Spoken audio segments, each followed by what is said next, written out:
جتنی بڑی جنت آپ بنا سکتے ہو بہت کم کوئی آدمی اتنی بڑی جنت بنا سکتا ہے۔ دکھی کی مجھے گردے کا درد ہوا، میں جماعت میں تھا، مجھے لے گئے کلینک، تو اتنا میں تڑپ رہا تھا، ڈاکٹر نے ٹیکہ لگایا تو ایک دم وہ پیتھیڈن کا ٹیکہ تھا، میں سو گیا، آنکھ کھلی تو پہلی میرے زبان سے ڈاکٹر کے لیے دعا نکلی۔ یہ جو دعا ہوتی ہے یہ سیدھی جاتی، دعائیں کروائی نہیں جاتی، دعائیں لی جاتی۔ اگر آپ مریضوں کے ہمدرد بن جاؤ، مجھے رب ذوالجلال کی قسم جو سن رہا ہے، آپ کی 7 پشتوں کو اللہ ضائع نہیں کرے گا، چونکہ جب مریض ہاتھ اٹھا کے دعا کرے گا تو تمہارا چھوڑا ہوا پیسہ تمہارے اتنا کام نہیں آئے گا جتنا یہ مریضوں کی دعائیں تمہاری اولاد کے کام آئیں گی۔ وہ جو اندر سے دعا نکلتی ہے دکھی کی، وہ تو عرش کو ہلا دیتی۔ 1990 میں حج میں تھا تو میں 2 عورتیں ملی، بوڑھی بوڑھی، کہنے کہ پترا کھڑی گئی ہیں سانو راہ تلا۔ میرا بھی وہ دوسرا حج تھا تو مجھے بھی مدینے کا پتہ نہیں تھا، میں نے کارڈ دیکھا، میں نے کہا ماں جی میں نے بھی کوئی پتہ نہیں، چلو میں تو انہوں چھوڑیا میں جتھے عورتاں، اکھا چلو اتھے تو چھوڑ ہے۔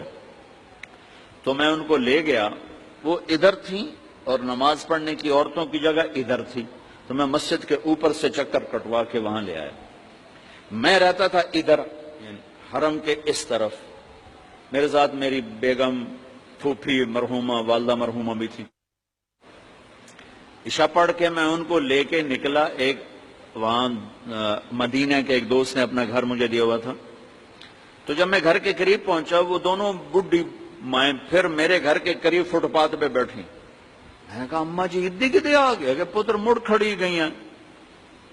میں کہا اچھا آ جاؤ، میں نے ان کو ساتھ لیا، اپنے مکان پہ لے گیا، میں نے اپنی بیگم سے کہا ان کو کھانا کھلاؤ۔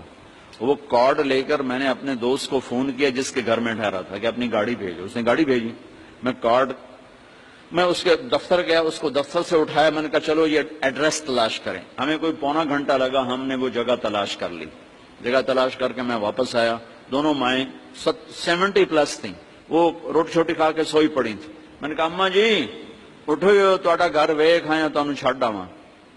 تو ایک نے کہا وے پترا تینوں اللہ اپنے سونے دیاں زیارتاں کرائی رکھے۔ تو میں نے اپنی بیوی سے کہا کہ یہ دعا قبول ہو گئی ہے، کہ یہ وہ دعا ہے جو سیدھی جایا کرتی ہے۔ 1990 سے آج تک صرف 94 کا ناغہ ہے کہ میں انگلینڈ چلا گیا جماعت میں اور میرا حج رہ گیا، ورنہ 90 سے اب تک کسی سال کا ناغہ نہیں۔ ہر سال مصروفیت کے باوجود اللہ کہاں سے کھینچ کے اٹھا کے لے جاتا ہے، وہ ماں کی اس بڈھیا کی دعا ہے۔ میں طواف کر رہا تھا تو میری نظر پڑی، میرا ایک دوست وہ مقام ابراہیم کے پاس نفل پڑھ کے دعا مانگ رہا تھا۔ میں کھڑا ہو گیا کہ اگر میں آگے نکل گیا تو پھر یہ بھی اٹھ جائے گا اور میں بھی نکل جاؤں گا، ملاقات نہیں ہو سکے گی۔ میں طواف میں ہی کھڑا ہو گیا، وہ ایسے دعا مانگتے اس کی یوں نظر پڑی تو اس نے دعا چھوڑی اور بھاگا میرے پاس آ کے ملا، کہنے کہ تمہیں خبر ہے میں کیا دعا کر رہا تھا؟ میں نے کہا نہیں، کہ میں کہہ رہا تھا یا اللہ وہ اماں کی دعا مولوی طارق جمیل کو لگی ہوئی ہے، وہ حج پہ ضرور آیا ہوگا، ہے کہاں مجھے ملا دے۔ کہا میں یہ دعا کر رہا تھا تیرے پر اللہ نظر پڑا۔ تو اللہ کی قسم جو دعائیں آپ لے سکتے ہیں ہم نہیں لے سکتے۔ آپ اپنی جائز محنت لیں، آپ کو حق حاصل ہے، تاجر نہ بنیں۔ تو پھر جو دعائیں آپ کو ملیں گی، آپ کی 7 پشتیں اس کا خزانہ سمیٹیں تو نہیں سمیٹ سکتے۔